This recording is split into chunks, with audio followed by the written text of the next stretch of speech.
Karo? Vad var gränsen för att strålningen skulle bli farlig på Geigermätaren?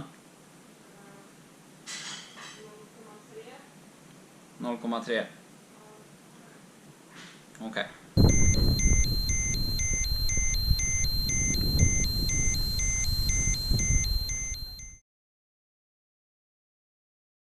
There has been a nuclear accident in the Soviet Union, and the Soviets have admitted that it happened. The Soviet version is this.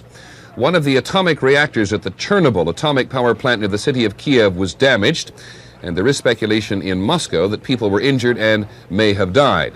The Soviets may have been fairly quick to acknowledge the accident because evidence in the form